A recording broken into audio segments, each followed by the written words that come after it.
বন্ধুরা, পাহাড়ের মাটি ধসে পড়তে দেখে আপনাদের মাথা যেন ঘুরে না পড়ে, তাই একটু পানি খেয়ে দেখবেন।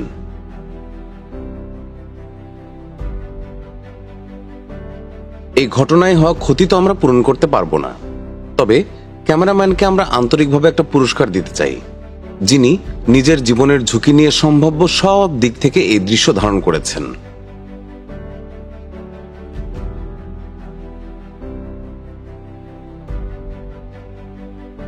কিছু মানুষ এত ধূর্ত হয় যে ভবিষ্যতে কি পরিণাম হতে পারে তা না ভেবেই সব জায়গা দখল করে ফেলে, কিন্তু প্রকৃতির রোষের সামনে কারো মর্জি চলে না।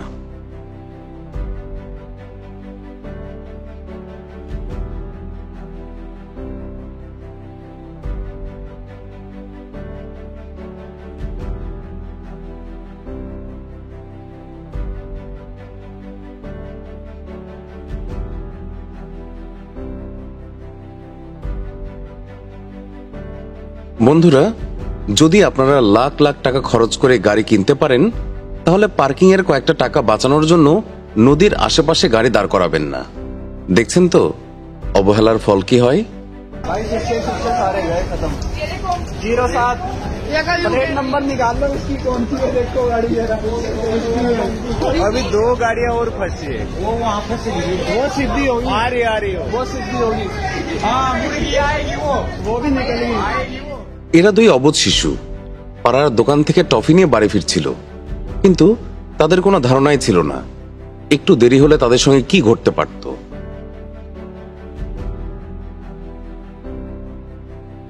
এই সেতুটি এত মজবুতভাবে নির্মিত হয়েছিল যে বানানোর সময় বলা হয়েছিল এটা 200 বছর টিকবে, কিন্তু একটা বন্যার তরেই সব জারিজুরি উড়ে গেল।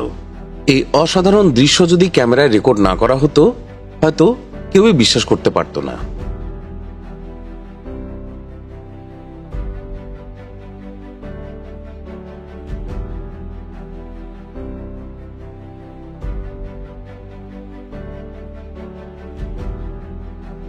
পাহাড়ে প্রবল বৃষ্টির কারণে সৃষ্ট ভয়ঙ্কর বন্যা এসে ঘরগুলোকে দেশলাই বক্সের মতো ভাসিয়ে নিয়ে গেল।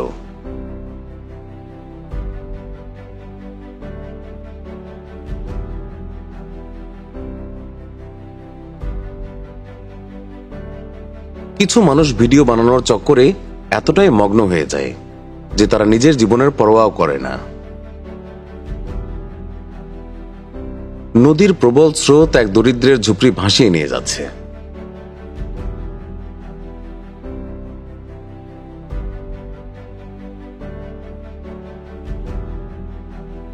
হালকা পানির স্রোতে এই গাছটা পড়ে গিয়েছিল, কিন্তু পানির স্রোত জোরালো হতেই আবার উঠে দাঁড়ালো গাছটা।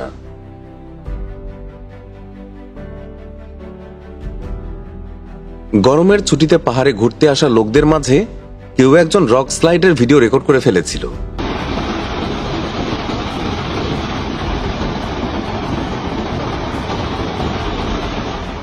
বন্ধুরা, এই বিল্ডিং থেকে কোনো ঝর্ণা পড়ছে না, বরং ঝর্ণার কবলে পড়া এই বিল্ডিং এর ফ্লোর পানিতে ভরে গিয়েছিল।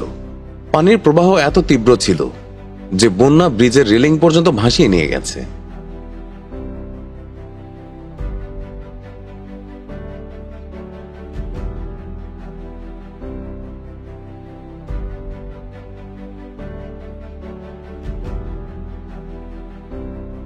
এই ভিডিও ক্লিপে আপনারা দেখবেন কিভাবে রাস্তার পাশে দাঁড়ানো গাড়িগুলো নদীর তীব্র পানির ধাক্কায় রাস্তার কিছু অংশ সহ ভেসে যাচ্ছে।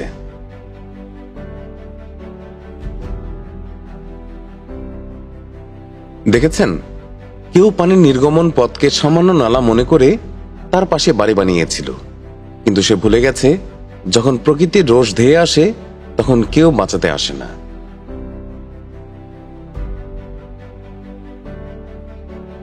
প্রবল ঝড়ের সামনে এই ছোট্ট হাতিটা এক মুহূর্ত টিকল না, ঘাসের মতো উড়ে গেল।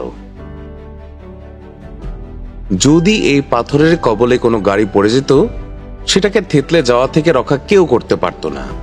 পাহাড় থেকে নেমে আসা পাথরের সামনে এই সেতু একটুও টিকল না, আর এক ঝটকায় ভেঙে নদীতে বিলীন হয়ে গেল। এই মানুষটা না জানে কোথা থেকে ভেসে এসেছিল, কোনো মতে তীরে পৌঁছে যান বাঁচিয়ে পালিয়ে গেল। এখন একে কি বলা যায়, সৌভাগ্য নাকি অন্য কিছু? জীবনের চেয়ে প্রিয় কিছু আছে কি? নেই। তাই প্রকৃতিকে হালকাভাবে নেয়ার ভুল কখনোই করবেন না। যেমন এই অলস মানুষেরা প্রায় মরতে মরতে বেঁচে গেছে। একটা বিল্ডিং যতই মজবুত করেন না কেন, বিপজ্জনক এলাকায় বানিয়ে প্রকৃতির শক্তিকে কম মনে করলে এরকমই ফল হয়।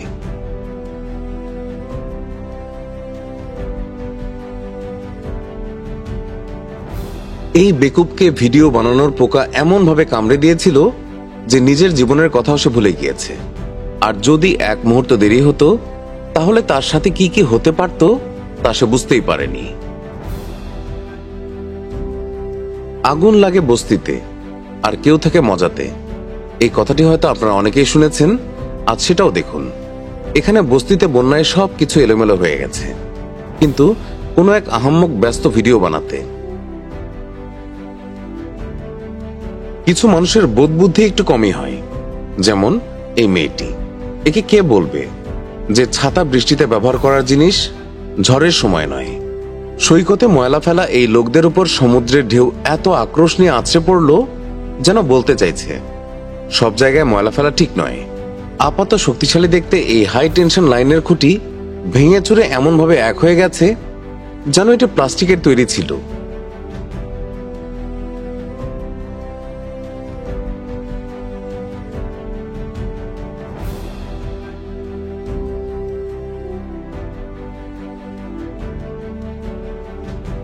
এই লোকগুলো পার্কে পার্টি করছিল, তখনই হঠাৎ করে ঝড় ধেয়ে এলো এবং তারা সবাই প্রাণ বাঁচিয়ে দৌড়ে পালালো।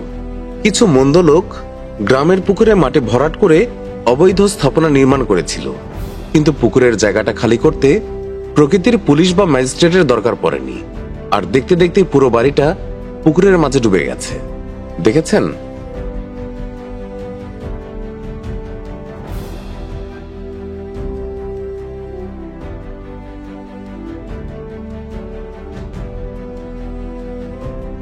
এই বাড়ির মালিক হয়তো সংশ্লিষ্ট দপ্তর থেকে নকশা পাশ করায়নি, তাই তো ভূমিকম্পের এক ঝটকা সহ্যও করতে পারল না, আর কয়েক সেকেন্ডের মাঝেই মাটিতে একদম মিশে গেছে। এই তীব্র টর্নেডোর মাঝখানে কেউ আটকে গেলে তার আর বাঁচার সুযোগ নেই।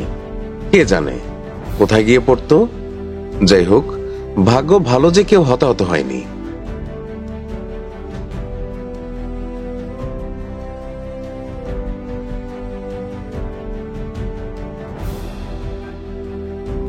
এই ভিডিওটা ভারতের, যেখানে পানির তীব্র প্রবাহ রাস্তা ভেঙে নদীতে বিলীন করে দিয়েছে।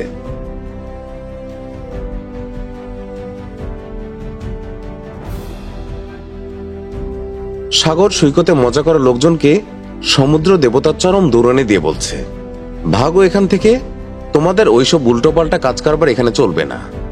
একদম না। ছুটি কাটাতে পাহাড়ে গেলে পাহাড়ের ওপর নির্মিত হোটেল রুম নেয়ার আগে ভালো করে ভেবেচিন্তে নেবেন। এই ভিডিওতে আপনারা দেখতে পাবেন কিভাবে ভূমিধসে পুরো হোটেল তাসের ঘরের মতো ভেঙে পড়ে।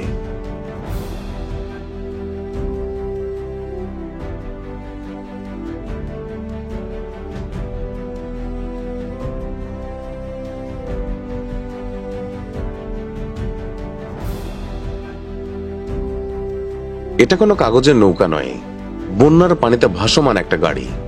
যদি এর মালিক বীমা করিয়ে থাকে তাহলে তো ভালো, আর না হলে গেছে গরু পানিতে। যে কোনো নৃত্য পটীয়সীকে টক্কর দেয় এক সেতু। হয়তো এটি বলিউডের কোনো গানের সঙ্গে কোমর দুলাচ্ছে।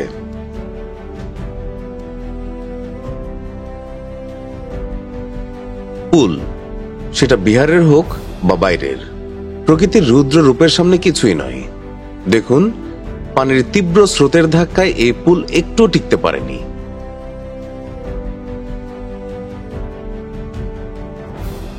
এই দৃশ্য কোনো সমুদ্রে ভাসমান জাহাজের নয়, বরং নদীতে যে যানবাহনগুলো ভাসছে সেগুলো বন্যার পানিতে ভেসে চলেছে।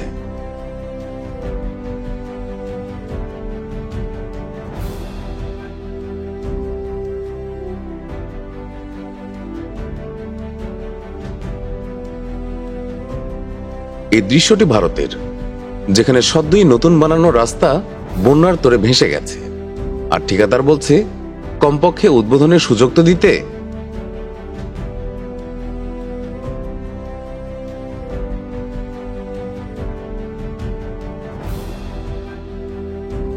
এই কার আর টেম্পোর চালক নিশ্চয়ই 2 কোটি টাকার টার্ম ইন্স্যুরেন্স করিয়ে রেখেছে, তাই তো দুজন জীবন বাজি রেখে এই সেতু পার করছে।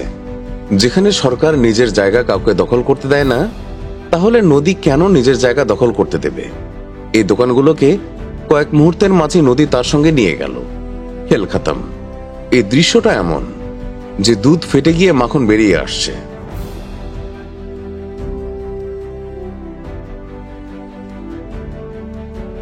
বন্ধুরা, এই গাড়ির মালিকেরা 2 পয়সা বাঁচানোর জন্য গাড়িগুলোকে শুকনো নদীর মাঝে পার করে রেখেছিল, কিন্তু ভগবান বললেন এই জগতে কিছুই ফ্রি নয়। স্ট্যান্ডে টাকা বাঁচাচ্ছ আর দান দিচ্ছ মাত্র 10 টাকা, এভাবে চলবে না। গঙ্গা মাতা সবার কাছ থেকে জিএসটি নিয়ে এলো। ভারতের মানুষ সব জায়গায় উপায় খুঁজে বের করে, কিন্তু হরিদ্বারের গঙ্গা বুঝিয়ে দিল যে উপায় সব জায়গায় কাজ করে না।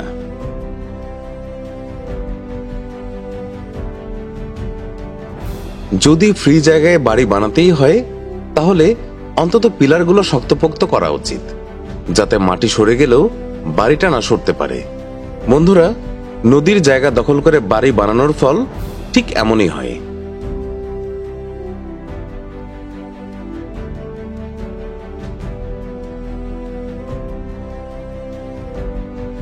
সরকার হয়তো অর্থ আর ভোটের লোভে কোনো ব্যবস্থা নেয় না, কিন্তু প্রকৃতি কাউকেই ছাড় দেয় না।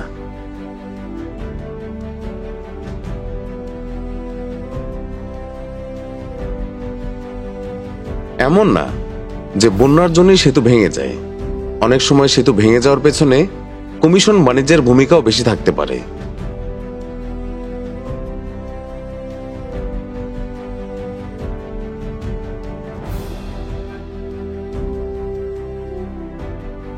এই দৃশ্য ভারতের হিমাচল প্রদেশের, যেখানে পাশেই দাঁড়ানো বাসটা নদী ভাঙনের কারণে পানির মধ্যে পড়ে গেছে। আর দেখুন, ভাগ্যিস ড্রাইভারটি কোথাও কোন কোণে মদ এনজয় করছিল, না হলে সেও হয়তো আজ ভেসে যেত।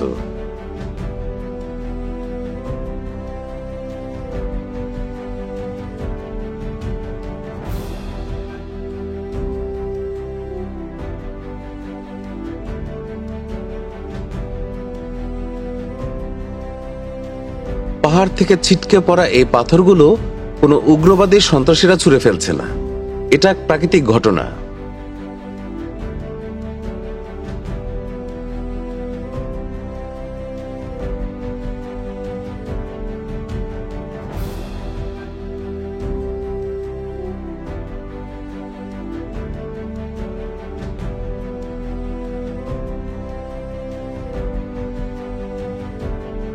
তিমি মাছটা জাহাজের লোকদেরকে বলছে, আমার উঠোনে কেন এসেছো? জাহাজ হড়কে যেতেই এই লোকটা চুপচাপ সরে গেল। কে জানে এরপরে যদি তার নাম্বার চলে আসে। তো বন্ধুরা, ভিডিওটি যদি ভালো লাগে তাহলে লাইক দিতে ভুলবেন না, আর আমাদের চ্যানেলটাও সাবস্ক্রাইব করে রাখুন। ধন্যবাদ।